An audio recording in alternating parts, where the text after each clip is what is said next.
someone's destiny here will experience a change of levels.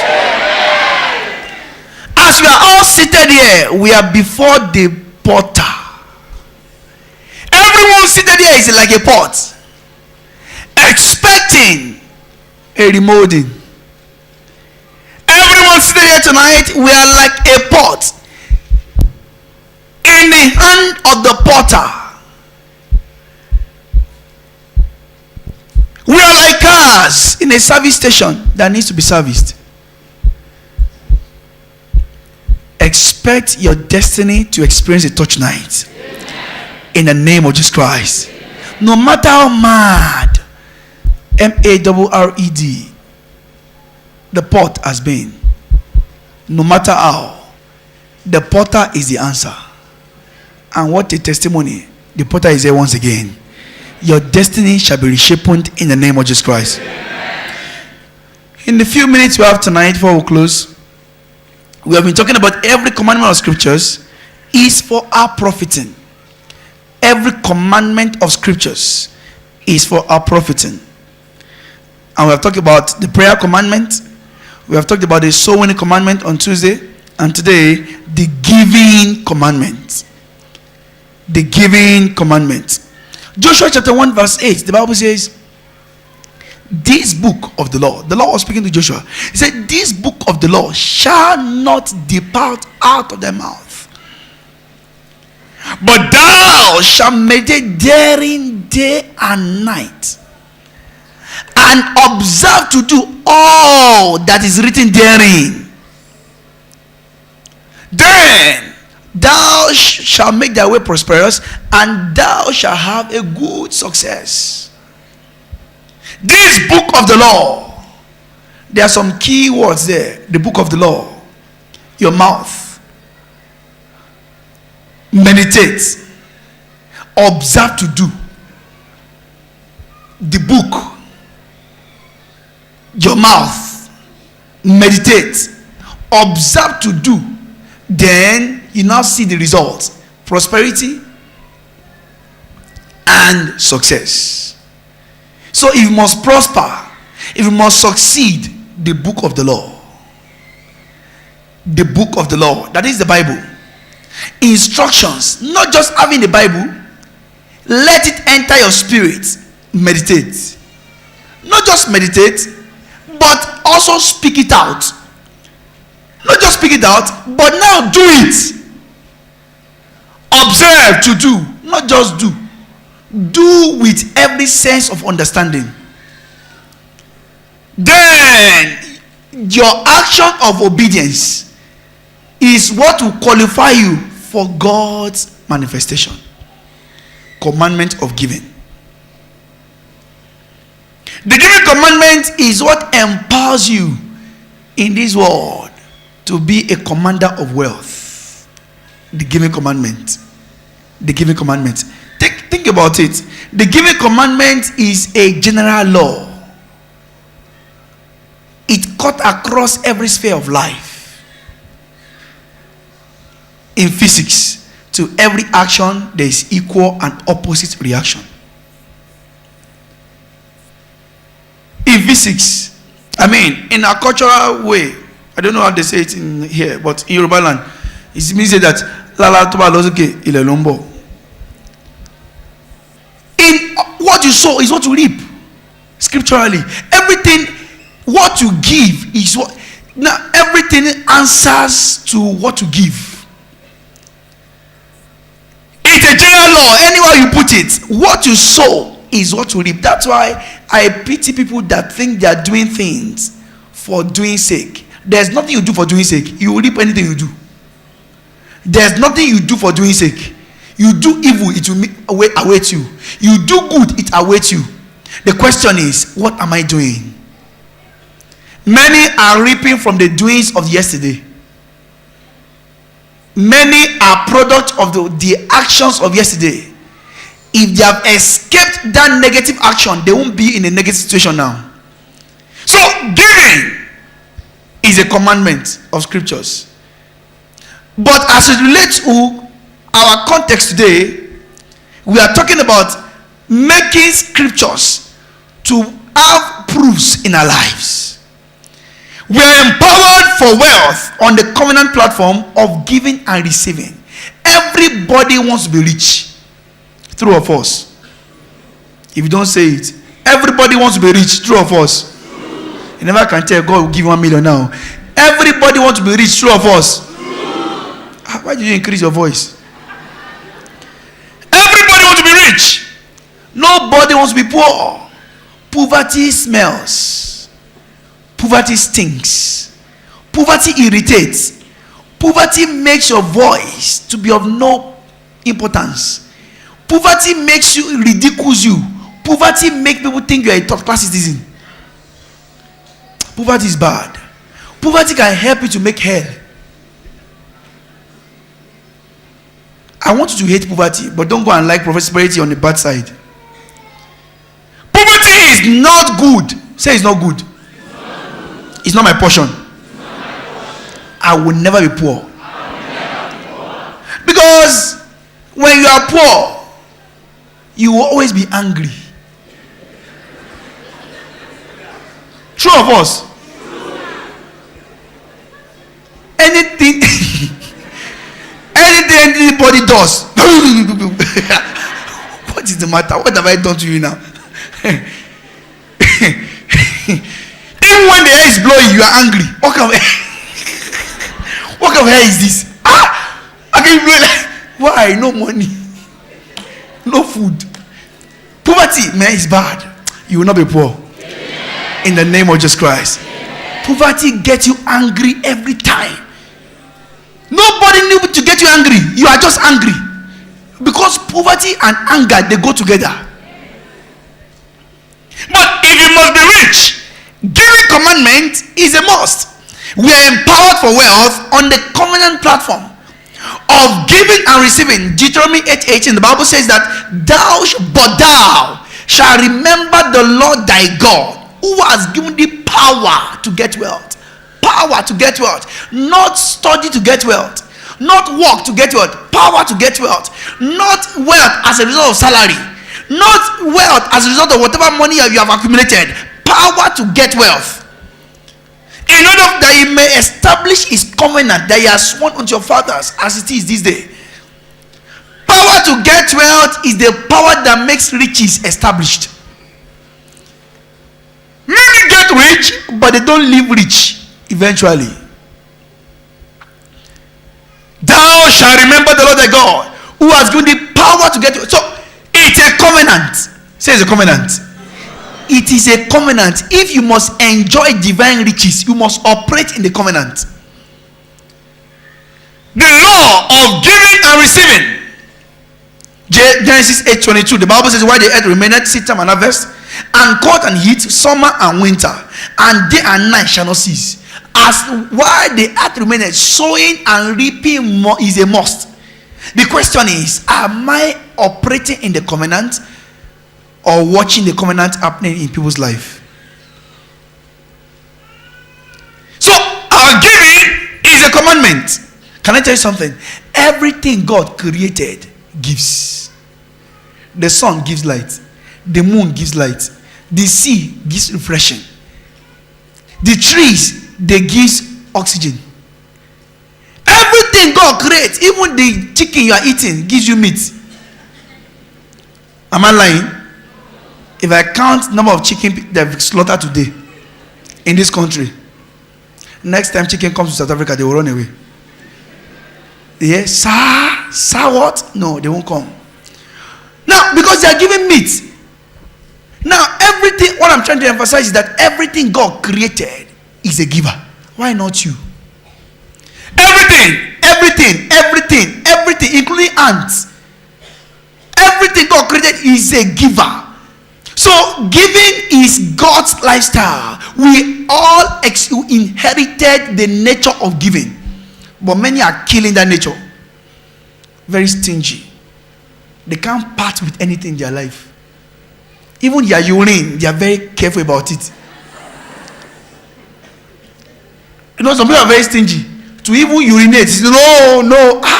What is the matter? Your urine to go to excrete. It's a spirit. Giving is a commandment and is a covenant and is a platform on which we experience divine supplies. Thou shalt remember the Lord thy God, who has given thee power to get wealth, that he may establish his covenant, which he has sworn unto your fathers. So the power to get wealth is an establishment of a covenant he has sworn unto our fathers. In blessing, I will bless you. He said, through you shall all the families of the earth be blessed, not through the work of your hands. Through you is a sealed blessing, but giving is a connecting factor. And I'd like you to know, Philippians chapter 4, verse 15 to 19. Now ye Philippians know also that in the beginning of the gospel, when I departed from Macedonia, no church communicated with me as concerning giving and receiving, but ye only. For even the Thessalonica ye sent once again, and unto my necessity, not because I desire a gift, but I desire fruit may abound unto your account. But I have all and abound and full, having received Epaphroditus the things which were sent from you, an odor of sweet smell and sacrifice acceptable, well pleasing to God. But my God shall supply all your needs. When you are a giver, you have access to all your needs being met. When you are a giver, you have access to all your needs being met, according to his riches. The blessing that is according to heaven's blessings. When you are a giver, you enjoy heaven's source that cannot be tampered with economic circumstance in the nation. You enjoy divine supply, direct supply that in all kinds of currency. Not because you want it, but because you are covenanted. Not because you want it, but because you are connected. I'd like you to know, don't struggle to be rich. Be positioned to be rich. Don't struggle to be rich. Don't struggle to make money. Work with God to make money. When you are positioned, blessings locate you. And let me quickly say this. Many are missing out of divine allocation because they are wrongly located. Many are missing out of divine allocation because they are wrongly located. Why? Because you see, your blessing is where God has planted you. That's why people that go from one church to another. If you are supposed to be here, if you leave this place, I'm not cursing you, the person may not get the best. Because they that be planted in the house of God shall flourish in the court of our God. Where you are planted is where your blessing awaits you. A plant does not transfer to get nutrition. It is where the plant stays. That's where you get everything. So when you are wrongly planted, you cannot be blessed. And you see, as you are planted correctly and you are giving accordingly, the blessings comes as expected. I'm saying this to let you understand that where you are planted has a long way to go in establishing God's blessing upon your life. Glory to God. Glory to God. So your giving opens you to heaven's order of supplies. Your giving opens you to heaven order of supplies. When heaven is to supply, it will be so sure, it will be so known that it's from heaven. Why? The blessing of the Lord maketh rich. When you are blessed, you must be rich. When God, Proverbs 10:22, when God blesses you, riches are automatic. You don't pray, Lord, make me rich. No, just be a giver. Just be a giver. Just be a giver. Think about it now. Every once in 2 weeks minimum, God makes people to come and share testimony of millions. And I was shared today again. He said my investment are now in millions. A lady. Now, what am I saying in essence? Don't be the last to enter that realm. Tell yourself, I'm the next to come and share a testimony of millions. Because it's happening already. Whether you are angry or you're happy, it doesn't change what God is doing. It's better you cooperate what is you see, Papa used to say something that you can't stand against God. He will crush you. You can't stand against the move of God. When God is moving, forget it. When God is moving, just cooperate. Just put your hand in it and join them. Don't your mouth to just scatter. Because when God is at work, it's as good as God has come down. I'd like us to know that we are in a season of change of levels for every member of this church. But your giving qualifies you for being a partaker. Glory to God. I say glory to God. But the master key to a world of financial fortune is tithing. Say tithing. The master key. The master key. The master key to a world of financial fortune is tithing. Tithing. Tithing. Tithing. Don't ever say tithing is not important. It is God's commandment. Don't ever take tithing for granted. It's a way to be humiliated. When you say God, the mouth of an elderly man is smelling, then you are disrespecting him. When God says tithing, say no, which tithing? I will give offering. When God says tithing, say no, that's God's way. I will do it my own way. Tithing is a standard. Malachi chapter 3 verse 8. The Bible says, will a man rob God? Yet ye have robbed me. But ye say, when have we robbed thee? In tithe and offerings? Ye are cursed with a curse. God forbid. For ye have robbed me, even this whole nation. So when you rob God, in what way have you robbed God? Through tithing. When you don't pay your tithes, you're a thief. Are we together? If you don't pay your tithe, you're a thief. You are robbing God. I didn't write the scriptures, he wrote it. In what have you robbed me? He said, in tithe and offering. What is tithe? Simply put, 10% of all your income. If your income is weekly, pay it weekly. If your income is daily, take it daily. Some people say, I'm a businessman, I'm a businesswoman. How will I know my tithe? How do you know your gain? You can't use your brain to rob God. He gave you the brain. He said, how do you know my tithe? If I say something of 30 rand now, how will I know my? You don't know. How do you know your gain? When you sell one commodity or one good, how you don't know your gain? He said, don't try to play smart on God. He put the brain there. Don't forget. He has the remote control of your brain. Don't try to play smart on God. Because many people are robbing God. They are robbing God. When I have money, anytime there's money in my hand and I'm to pay a tithe, and the tithe I need to add maybe the tithe is supposed to be maybe 1,050. I won't pay 1,050. I'll not pay 1,100. Someone will say, no, God, let me take 50. You should take 1,000. Don't play pranks on God. He gave you all in the first instance. Some people, when they have tithe of 850, say 850. No, let me take 800. God, you don't need 50 rand. You see, that 50 rand can make you suffer. I'm telling you the truth. That 50 rand, you are robbing God 50 rand. It can sound funny, but it's very risky. To whom much is given, much is expected. You know, don't rob God. Rather round it up for God, don't round it down. Don't not give God 200 instead of 250. Say go 50 and make I hold that one now. Hold 200, make I hold 50. It's balance. Please, let's understand, God is not a man that you can play pranks on. If he says 10%, like I've said time and again, me I pay 20% and I don't care. It's personal work with God. I'm not preaching 20%, 10% is standard. But I'm just trying to tell you, to let you know that some people are still struggling with 5%. They say, God, make I pay 5%. Next month I'll pay 8%. You are now bargaining with God. Please, let us not play smart on God. Let us not play smart on God. The standard is 10%. As you pay your 10%, he said he will rebuke devourer. He said, prove me herewith, if I will not open the windows of heaven. The windows of heaven are unlimited. The same way the sky is unlimited. The size of a house determines the kind of window and number of windows. The size of a house determines the kind of window and the type of windows. Now look at the size of the sky. Open the windows of heaven. How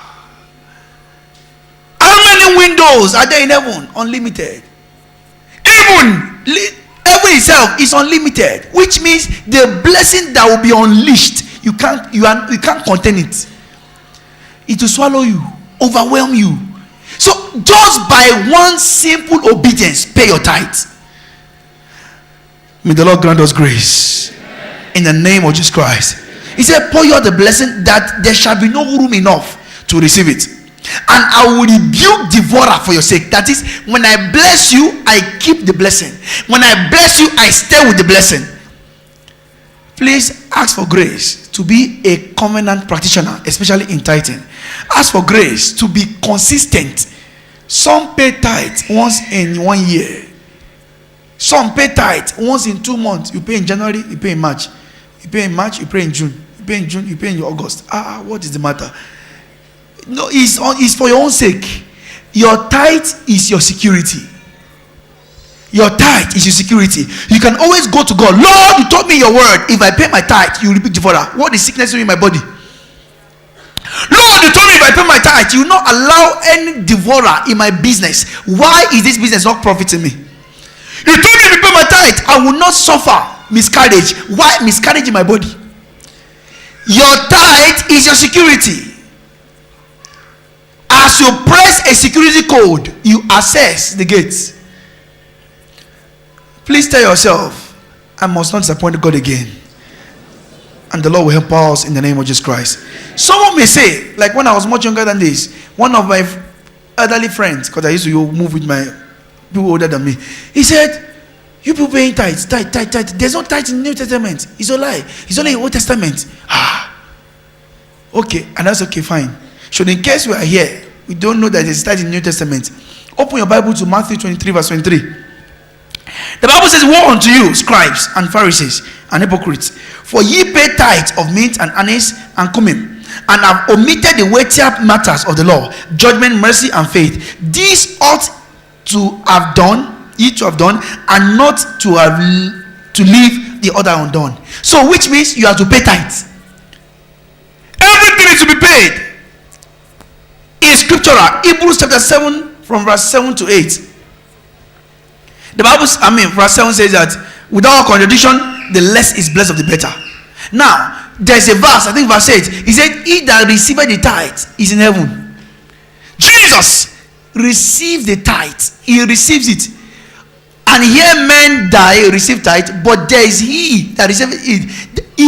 Jesus takes your tithe. He watches over it. He checks if it's complete or not.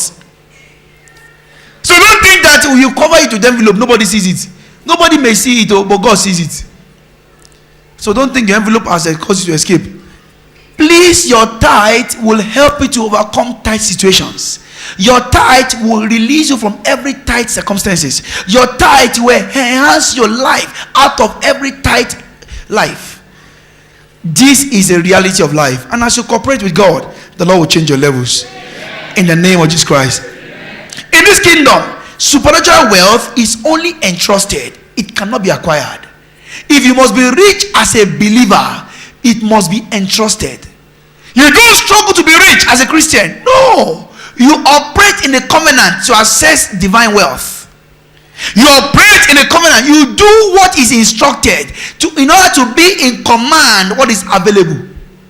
You do what is instructed. As you are obeying the covenant of giving or sowing, church, kingdom investment and stuff like that, you are experiencing the hand of God.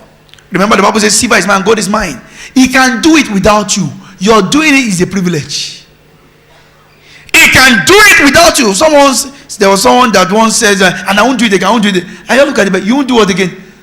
You're doing it is for your sake. Anything you do for the house of God is for your sake. I'm telling you. Anything you do for the house of God is a privilege. If you say you're not doing it again, God will raise 5 people that will replace you and you will regret you didn't do it. Anything you give, listen to me, anything you give in the house of God, Papa once told us, he said, God told him to tell the people, he said, I'm not depending on your wretched pocket, but your wretched pocket is depending on me. What do you have that God did not give you? The life with which you use to get it, who owns it? So anything you give for the house of God, please see it as a privilege. Don't ever try to, how did you give? God can bring someone that will buy you. I'm telling you. So don't ever imagine. Go and ask Nebuchadnezzar. Nebuchadnezzar became a beast in the field. Because you're doing I am what? Please understand, anything you have is a privilege. Is a rare privilege. And if you don't give it, it can finish. Why am I saying this? Please see your tithe as a privilege. See your giving to church as a privilege. With or without you, God has been glorifying himself. Glory to God. I desire everyone here having a heart that Lord empower me to be a kingdom bearer, ark bearer in the kingdom.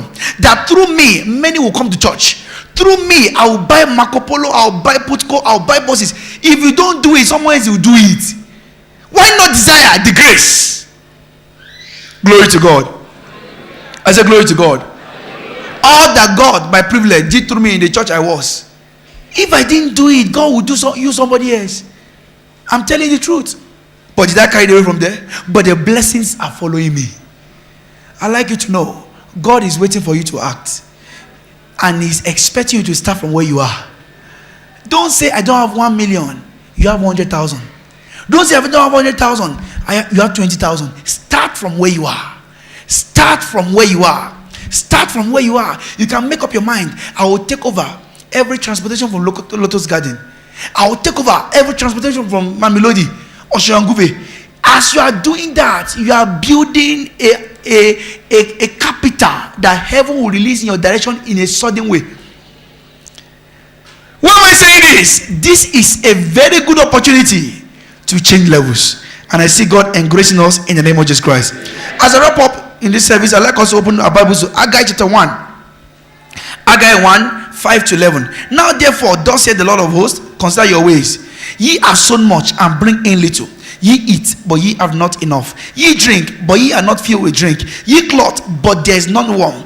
He that earneth wages to put into a bag with holes. The holes that God created. Thus saith the Lord of hosts, consider your ways. Go up to the mountain and bring wood and build the house. Which house? The temple of God. The Bible says, and I will take pleasure in it, and I will be glorified, saith the Lord. Ye looked for much, and lo, it became so little.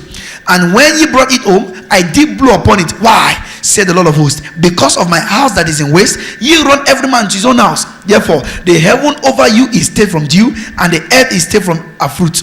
And I called for a drought upon the land, and upon the mountains, upon the corn, God forbid. Now, if you don't satisfy God first, he won't gratify your needs. If you don't satisfy God first, I remember some time ago where I was,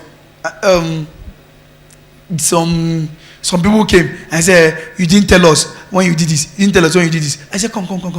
You are using your own money to build your houses. Somebody is using the money to build the church. You are talking.